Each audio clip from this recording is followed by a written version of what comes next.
Сәлеметсіздер ме, құрметті оқырмандарым? Әңгімені тыңдама бұрын маған тіркеліп лайк басып, өз пікірлеріңізбен бөлісіп отырыңыздар. Осыдан бірнеше жыл бұрын шет елдік бір компанияда жұмыс істегенім бар. Қызметкерлердің барлығы, басшыларға дейін түгел мұсылмандар. Барлығы дерлік намаз оқиды. Ұжымда Зарина деген қыз бар еді. Намаздан қалмайды. Бірақ іс-әрекеті болмысы мұсылман қызына лайық деуге келместей. Зарина жұмысқа сәнді киіммен келетінде сөмкеге салып алған орамал, хиджабын тек намазға барғанда киетін. Сәнді ұнататыны соншалық, белін жылтыратып топиктің небір түрін үстінен тастамайтын.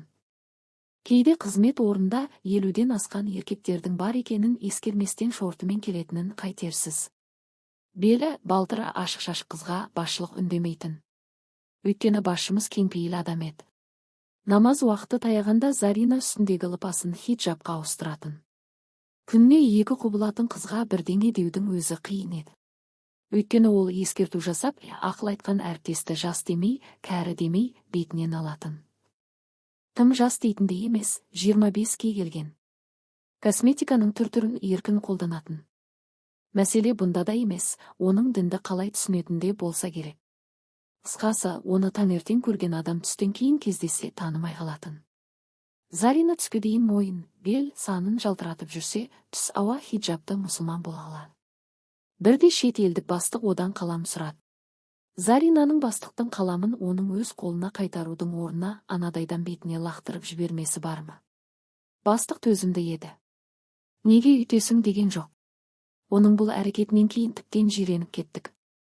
Сөйтіп керекті кезінде белін жалаңаштап, фигурасын көрсетіп, қажет кезінде намазында қаза жібермейтін Заринадан әріптестер түрпідей жиырылатын. Сөйлеген адамның бетінен ала түсетін дөрекі қыз кімге жақсын?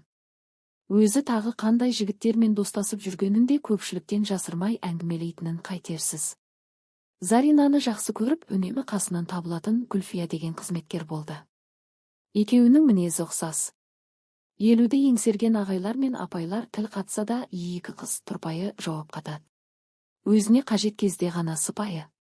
Қыз ұзатып келін түсіріп отырған бір апай бірде әлгі екеуіне мұсылман адамның ылғи да өзгелерге үлгі боларлық жақсы мінезді болуы қажет екендігін түсіндіре бастап еді. Гүлфия шаруаңыз қанша деп қайтарып тастады. Шаруаңыз қанша? Гүлфиның ең жиі қолданатын тіркесі. Бұндай мінезділермен бір ортада жұмыс істеудің өзі қиын ғой. Бірте-бірте екі долының мінезіне шыдамаған әріптестер шетінен өзге жұмысқа ауыса бастады. Ақырында жаңа кадрлар келгенде Зарина мен Гүлфия ғана қалыпты ескі орында. Иә, намаз оқып, хиджаб киіп, өзін мұсылманбыз дейтін пенделердің арасында дінді аяқ асты етіп жүргендері де бар екен. Қалай ойлайсыздар, бұл қылықтары дұрыс па? Өз ойларыңызды жаза кетіңіздер.